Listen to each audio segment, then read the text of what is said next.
Assalamu alaykum edilileşler. Bu gedek sanymyz Horasana gelen sahabalar barada bolar. Horasan gadymy Pars dilindäki hur, ýagny gün we asan, ayan, gelen, dogan sözlerinden dörap, günüň dogyan ýeri, güneşli ülke, günnäwer sebit diýen manylar aňladýar.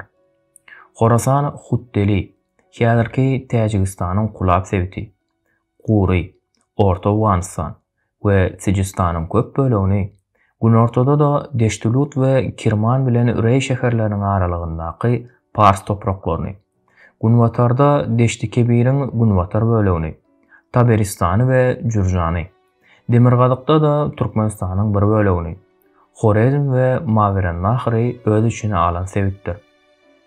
372-nji hijri ýylyny, ýagny miladi 982-nji ýylda aradan çykandygy çaklanylýan, emma adyn äwelli ýazara degişli bolan Hududul Alem adly eserde beýan edilişine görä 4-nji 10-njy asyr aralygynda Horasanyň 80 töweregi şäher bolupdyr.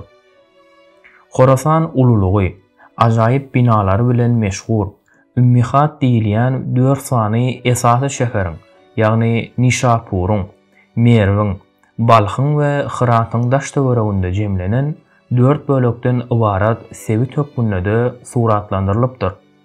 Bulardan başga da Talqan, Nusoy, Abivert, Sarak ýaly şäherler hem bolupdyr. Horasanyň merkezi Ümmül Kura bolsa, Merw şäheridir. İslam dininiň ýaýrap uğran döwürleri Horasan Sasanilaryň golasyndadyr. Bu sebitler bilen gatnaşyklar Peygamberimiz aleyhissalatu vesselamyň Abdullah bin Huzafe radiyallahu anh hazretlerini Sasani hökümdary Hüsrev II ilçe edip iýerip, ony İslam dinine çağırmak bilen başlaýar. Emma Hüsrev II älemleriň serweriniň iýeren hatyny ýyrtýar. Bu ýagdaý Resul-i Ekrem sallallahu aleyhi ve selleme habar berilende, ol Allah da onuň mülkünü parçalasyn diýär. İslam goşunlary hijri 10-njy ýylda, ýagny miladi 633-njy ýylda ilkinji gedek häzirki Iragyň töwereklerinden Sasanilaryň garşysyna herekete geçýärler.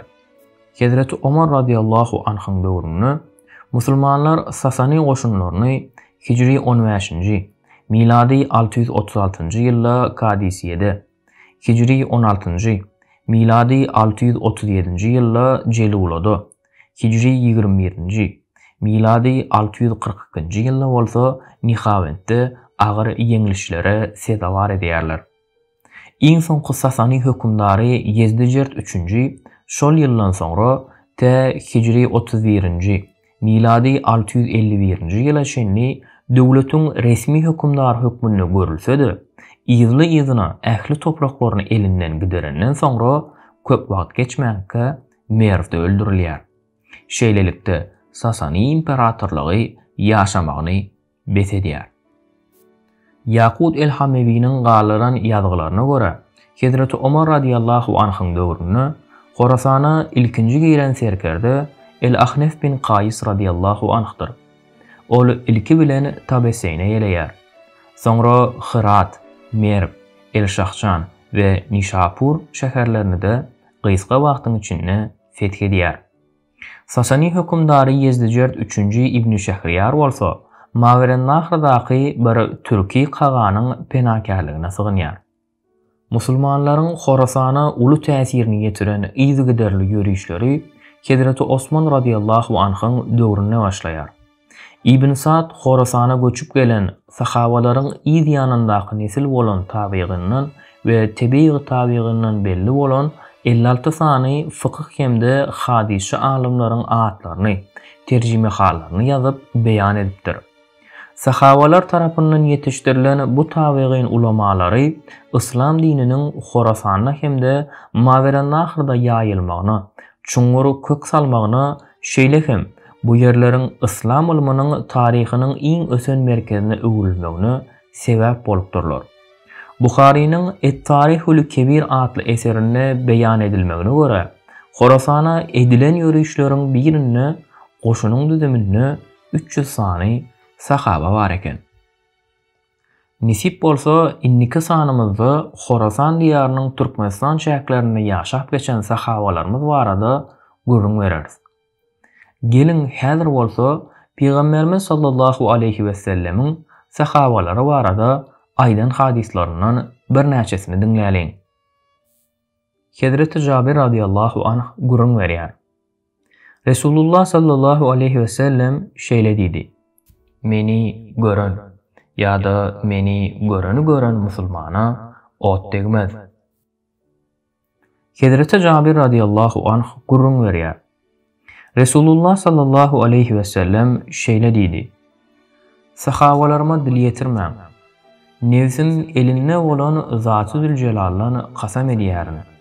Sizin biriňiz Uhud dağı ýaly altynyny haýır sahabat etse-de, olaryň biriniň goşagujuny, hatda ogujuny doldurup beren sadakasynyň yerini tutmaz." Hazreti Ebu Musa radiyallahu anh gurrun berýär. Resulullah sallallahu aleyhi ve sellem bilen bilelikde akşam namazyny okapdyk. Soňra öz aramyzda bu ýerde oturup ýatsyny da onuň bilen bile galy diýişip şol ýerde oturuverdik. Şonda Resulullah sallallahu aleyhi ve sellem ýanymyza geldi. "Siz entegen bärdimi?" diýdi. "Hawa" diýdik. "Goýdypsyňyz" diýdi. Soňra başyny gallyryp asmana seretdi. Ýyzly-ýyzyna bir näçe gedek asmana garandan soňra şeýle diýdi: "Ýyldyzlar asmanyň goraýjylarydyr. Ýyldyzlar gidenden soňra wada edilen zat asmanyň başyndan iner. Men hem sahabalarynyň goraýjysydyr.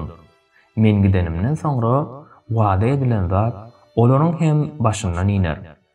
Sahabalarym hem ümmatymyň goraýjylarydyr. Olar gidenden soňra ümmatyma da wada edilen zat geler."